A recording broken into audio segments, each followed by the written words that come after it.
यहाँ पे Amsterdam tour में ये छाता रखना ज़रूरी है, क्योंकि कभी भी बरसात आ जाती है।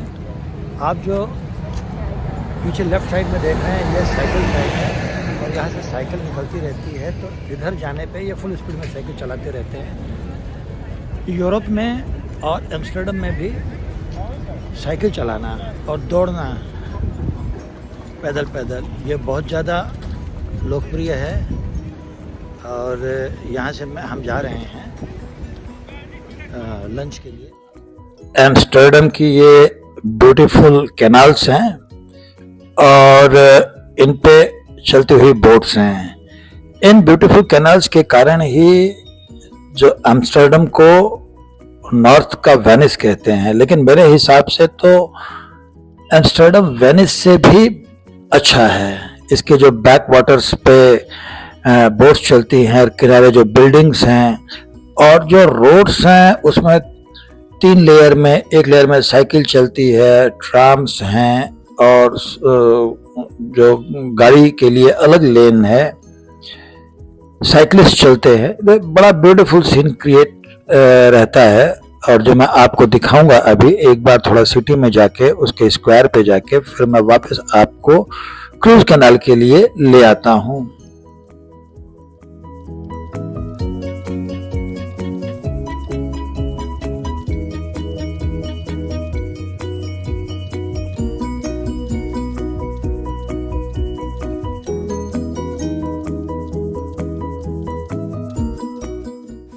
कैनाल के ठीक सामने ये सेंट्रल रेलवे स्टेशन है और सेंट्रल रेलवे स्टेशन के सामने से ही जो रोड जा रही है उस पर मार्केट्स हैं, मॉल्स हैं और काफ़ी सारी चीज़ें हैं। जो रोड्स हैं वो खूब चौड़े हैं और उसमें भी जैसा कि मैंने बताया फिर अलग अलग लेन्स बनी हुई हैं। ट्राम भी उस पर चलती है। एक साइड में साइकिल सवार भी चलते हैं, बहुत फास्ट चलाते हैं साइकिल्स, और कारें भी चलती हैं और पैदल के लिए अलग रास्ता है। लेकिन कहीं कोई सब नियमों का पालन करते हैं, कहीं कोई एक्सीडेंट वगैरह नहीं होता है। और ये आपको जो सुंदर बिल्डिंग दिख रही है, स्क्वायर आ जाता है और इस स्क्वायर के चारों तरफ शॉपिंग कॉम्प्लेक्सेस बने हुए हैं। इनको देख के हम वापस चलते हैं क्रूज कैनाल के लिए, जहाँ पे आपके बैक वाटर्स की सुंदर लहरों पे आपको सैर करवाता हूँ। बोट पे बैठ के एम्स्टर्डम के क्रूज कैनाल में चलते हुए पूरे एम्स्टर्डम को एक्सप्लोर करना बहुत ही सुंदर लगता है। ये समंदर के बैक वाटर हैं और इसका चार्म जो एम्स्टर्डम का है, ये ब्रिजेस वगैरह को क्रॉस करते हुए एक के बाद एक ब्रिज आते हैं और बहुत ही सुंदर लगता है।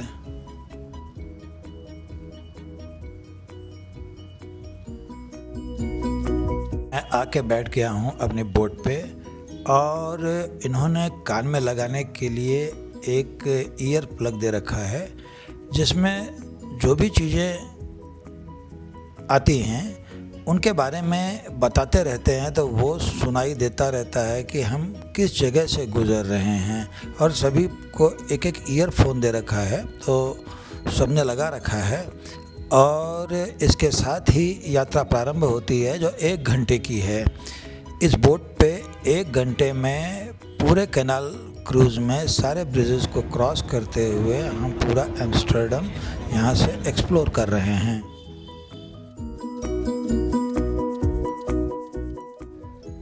अब चालू होती है हमारी 1 घंटे की यात्रा कैनाल क्रूज़ में। पीछे आपको सेंट्रल रेलवे स्टेशन नज़र आ रहा है, जो मैंने आपको बाहर से दिखाया था, और उसके सामने बोट राइड्स के लिए घाट बने हुए हैं जहाँ से बोट्स चलती हैं।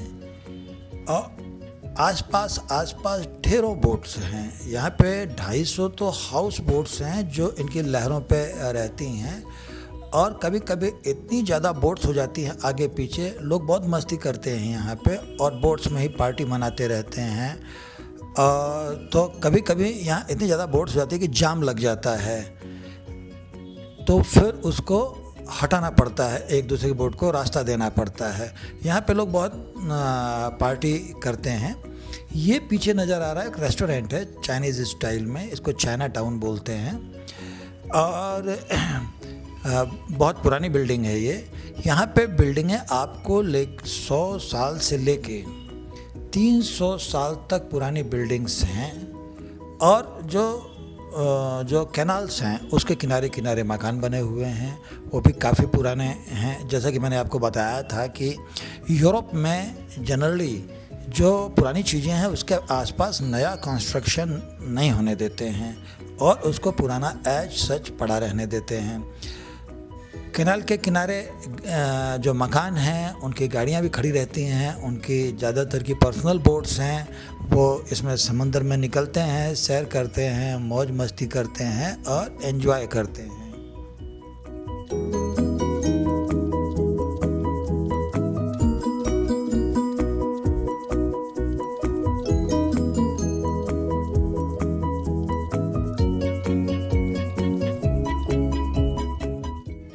एम्स्टर्डम की विशेषताओं में से एक विशेषता मैं आपको बताता हूँ कि इसको सिन सिटी भी कहते हैं। सिन सिटी इसलिए कि यहाँ पे कई इलीगल चीज़ें जो दूसरी जगह इलीगल हैं यहाँ पे अलाउड हैं। जैसे यहाँ पे कुछ ड्रग्स, हशीश इत्यादि लीगल है और भी बहुत सारी चीज़ें जो कि दूसरी जगह इलीगल मानी जाती हैं यहाँ पे लीगल मानी जाती हैं, इसलिए इसको सिन सिटी का भी नाम दिया गया है। सड़कों पे, चौराहों पे यहाँ लोग खुलेआम स्मोकिंग करते हुए देखे जा सकते हैं, जो कि और कंट्रीज़ में जैसे इंडिया में भी बाहर स्मोकिंग करना इलीगल होता है।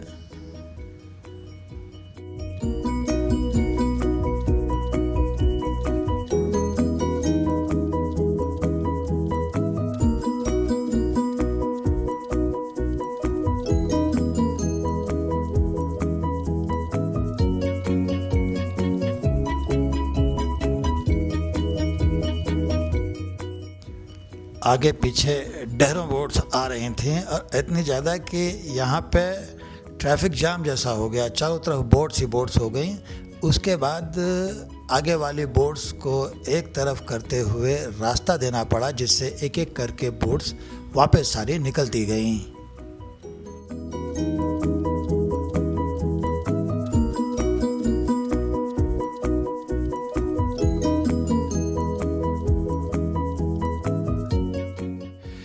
एम्स्टर्डम की लहरों पर मेरा ये सफ़र का व्लॉग आपको कैसा लगा?